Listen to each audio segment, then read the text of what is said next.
तो हम पढ़ रहे हैं how to read faces, Mary Olmsted Stanton, volume first, theoretical part चल रहा है दोस्त। और जी। डॉक्टर अमित पाल भाई, आज डेट हो गई है कितनी? 19 19 है, 19 नवंबर 2025 और चैप्टर 4 चल रहा है जिसमें हमारा टॉपिक चल रहा है क्वालिटी। और पेज नंबर जी 117 पे हैं आज हम। जी पेज नंबर 117 पे मैरी ओमस्टेड कह रही हैं कि after all this I if I hear anyone accuse Mr. Fowler of being a phrenologist, I shall deny it and defend him by bringing his own words forward for evidence. इन सभी के बाद जो mister Fowler साहब ने जो पीछे अपने भाव बताए फिजियोग्नोमी को फ्रीनोलॉजिस्ट होते हुए कि horse, oxen, sheep, owls, dogs, snakes, even frogs also have their men and women cousins with their accompanying character. अगर इसको लेकर के कोई उनको दोषी मानता है, आई हियर एनीवन एक्यूज के भाई एक्यूज दोषारोपण करता है मिस्टर फाउलर के ऊपर एक फ्रीनोलॉजिस्ट होते हुए, तो मैं इस बात को डिनाई करूंगी और मैं उनको डिफेंड करूंगी उनके अपने शब्दों के लिए जो एविडेंस के रूप में उन्होंने आगे बढ़ाए सबूत के तौर पे। I shall later adduce more of this gentleman's idea on physiognomy and I believe we shall find them useful. और मैं आगे जोड़ूंगी, मैं प्रस्तुत करूंगी और ज्यादा इस जेंटलमैन के विचारों को फिजियोग्नोमी के ऊपर, और मुझे विश्वास है कि हम उन्हें यूजफुल भी पाएंगे। तो मिस्टर फाउलर को आगे बढ़ाते हुए बात कर रही है मैरी ओमस्टेड, सपोर्ट करते हुए कह रही है, for it is not to be suppose that one observing man mister like Mr. Fowler has been closely scrutinizing faces for 40 or 50 years without knowing considerable about them, even if he has not, as he acknowledges, the originality to found a system upon the subject. उनके लिए कह रही है ना कि मैं उन्हें support करूंगी उनके एविडेंस के लिए, तो उसी को सब बात को करते हुए कह रही है कि for it is not to be suppose that an observing man like mister Fowler has been closely scrutinising faces for 40 to 50 years without knowing considerable about them. भाई 40 से 50 साल तक वो बड़े नजदीक से स्क्रूटिनाइज करते रहे फेसेस को बिना उनके बारे में बहुत कुछ जाने हुए। Even if he has not, as he acknowledges the originality to found a system upon the subject. हालांकि वो ये नहीं एक्नॉलेज करते थे, उनको नहीं पता था कि, और या कहिए कि फिर ये सारा एक्नॉलेज नहीं कर पाए खोजने में किसी सिस्टम को। 40-50 साल भी काम करते रहे, लेकिन फिर भी वो खुद भी कहे उन्होंने कि मैं जो है नहीं कर पाया। और मैं उम्मीद करता हूं कि आगे आने वाले समय में इसको मोर साइंटिफिक तरीके से कोई पेश करेगा। मिस्टर फाउलर साहब ने भी कहा, वही कह रही है मैरी ओमस्टेड भी, कि वो फिर भी ओरिजिनलिटी सिस्टम की खोजते हुए सब्जेक्ट पे वो एक तरह से उसको एक्नॉलेज नहीं कर पाए, जबकि वो 40-50 साल तक इसी टॉपिक पे, इसी विद्या पे काम करते रहे, लेकिन एक साइंटिफिक बेस सा नहीं दे पाया। ऐसा कुछ भाव आ रहा है इसमें। कह रहे in looking for indices of character one should not pass unheeded the characteristics which the finger nails disclose. In looking for indices of character, indices का मतलब सूचकांक, सूचना देने वाले, सूचना जैसी जो सूचना वाले करेक्टर हैं, उनको देखने के बाद कोई बिन अनदेखी करके नहीं गुजर सकता। करेक्टरिस्टिक को फिंगर नेल क्या डिस्क्लोज करते हैं, यानी कि फिंगर नेल्स क्या डिस्क्लोज करते हैं, अगर वो जानता है तो ऐसे करेक्टर को सूचना के रूप में कोई पास कर ही नहीं सकता, अनहीडेड हो ही नहीं सकता।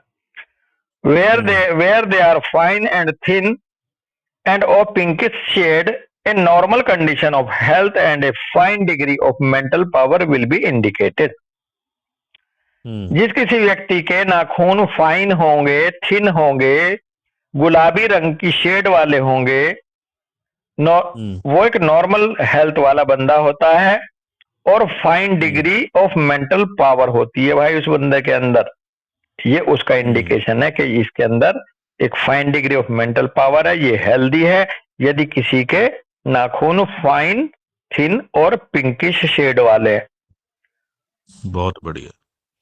The color denotes health and the fineness and delicacy of the grain or texture is an exponent of sensitive nervous system. कह रहे हैं जो कलर है nervous system which under the law of harmony is bound to correspond with the keenness of the nervous system and brain. आगे बढ़ते हुए कह रही हैं जो कलर है ये तो हेल्थ को डिनोट करता है, और ये जो फाइननेस और डेलिकेसी है ग्रेन और टेक्सचर की, उसकी स्किन की, नाखून की, ये व्याख्या करते हैं उस बंदे की कि ये कितना सेंसिटिव है इसका nervous system. Which under the law of harmony is bound to correspond with the keenness of the nervous system and brain.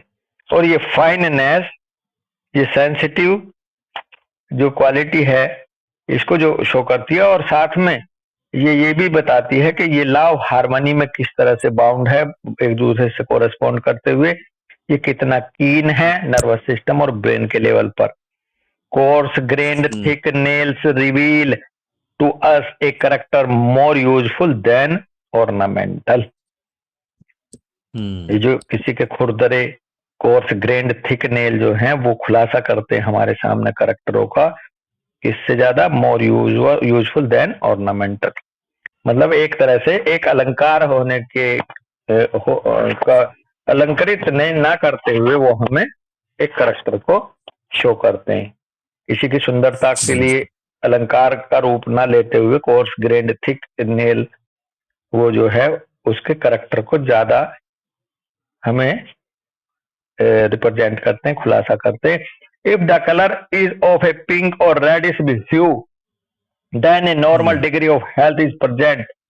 फिर बोल रही है कि यदि कलर पिंक और रेडिश ह्यू लिए हुए है, एक लाल लाल सी आभा लिए हुए है, तो ये नॉर्मल डिग्री ऑफ हेल्थ उस बंदे के अंदर है।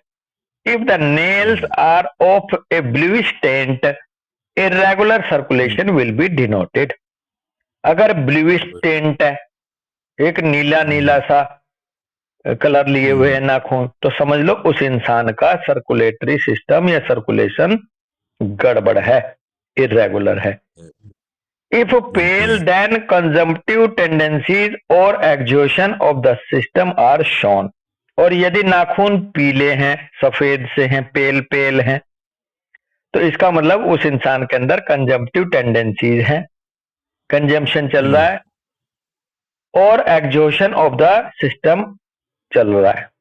यानी कि उसके अंदर कंजम्पशन का मतलब है जैसे वो ट्यूबरकुलर टाइप में वो घटता जा रहा है, क्षय रोग चल रहा है, घट रहा है, कुछ ना कुछ अंदर से खत्म हो रहा है धीरे धीरे। यदि पेल नेल है तो कंजम्पटिव का मतलब ज्यादातर लंग से रिलेटेड या टीबी से रिलेटेड, कहीं भी हो सकती है टीबी। कंजम्पशन हो, कंज्यूम हो रहा है। Where the nails bend over the end of the finger we are led to infer consumptive, dyspeptic और स्क्रोफुलस टेंडेंसीज। और यदि नाखून बैंड कर रहे हैं over the end of fingers, यानी कि पीछे को बैंड किधर को कर रहे हैं, नीचे को। Nail band over the ends of the finger, finger का जहां एंड होता है वहां से अगर बैंड कर रहे हैं, मुड़ रहे हैं, हाँ नीचे को, तो ये कंजम्पटिव, डिस्पेप्टिक यानी कि पाचक क्रिया खराब है, और स्क्रोफुलस टेंडेंसीज को शो करते हैं ऐसे नाखून। The nails point to moral and immoral states as well as to artistic and mechanical abilities, but this branch of the subject will be discussed when we come to treat of the hand and finger separately. भाई आगे Stanton कह रही है कि नाखून तो किसी बंदे के मोरल होने का और इमोरल होने की स्टेट को का भी बखान करते हैं, आर्टिस्टिक होने का या मैकेनिकल एबिलिटीज को भी बताते हैं। परंतु ये जो ब्रांच है इस सब्जेक्ट की, इसके बारे में डिस्कस हम करेंगे जब हम ट्रीट करेंगे हाथ को और फिंगर को अलग तरीके से। जब डिस्कशन करेंगे तो हाँ हम इसका और बात करेंगे इसके ऊपर। ऐसे कह के वो इस पॉइंट को यहाँ पे खत्म कर रही है इस हेडिंग के, इस पैराग्राफ के रूप में, और हम भी यहीं रुकेंगे दोस्त। फिर वो अगला पैराग्राफ लंबा है। हाँ लंबा भी है। चलो ठीक है भाई, राम राम दोस्त। रुके भाई।